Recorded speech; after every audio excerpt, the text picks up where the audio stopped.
as Maryland navigates a projected $3 billion budget shortfall, some Republicans are calling on Governor Moore to implement a hiring freeze, while the governor says that won't happen. Tonight, we have team coverage on the efforts to cut government spending. In a moment, Matt Galka looks into how DOGE is moving forward and the pushback. But we begin with Fox 45's Jeff Abel and the discussion about a potential hiring freeze in Maryland. Jeff? Well, as the state struggles to close that massive budget deficit, it is asking more and more taxpayers to sacrifice, to pay more in fees and taxes. But tonight there are growing questions whether the state itself is sacrificing enough. As lawmakers struggle to dig the state out of a $3 billion budget deficit, there are growing calls for the state to freeze its hiring. We don't have to necessarily hire those positions.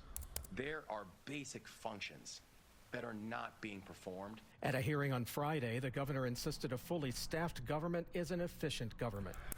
Our secretaries are being remarkably diligent and frankly, very thrifty. But critics question how thrifty they've really become.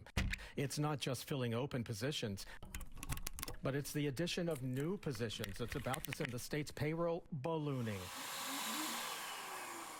While the governor struggles to dig the state out of a $3 billion deficit, the proposed budget for his own office calls for the addition of 3 newly hired staff members. Maryland's comptroller plans to add 117 new positions to her office. The proposed budget for the Department of Labor calls for 125 new positions.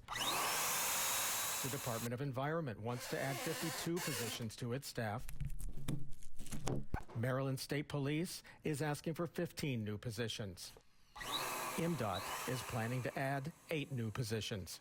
Statewide, agencies are asking to blow up the state's payroll by an additional 900 new employees. So I don't think they're taking it seriously.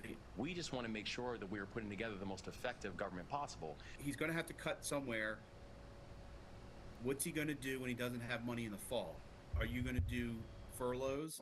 Are you going to have layoffs?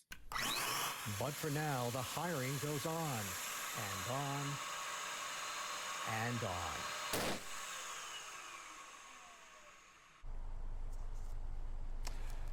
Well, right now, the governor says the state is paying massive amounts of overtime because many of these positions have gone unfilled.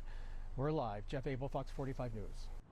I'm Kai Jackson. Thank you for watching. Here's another video to watch. Also, please take a moment to subscribe to our channel.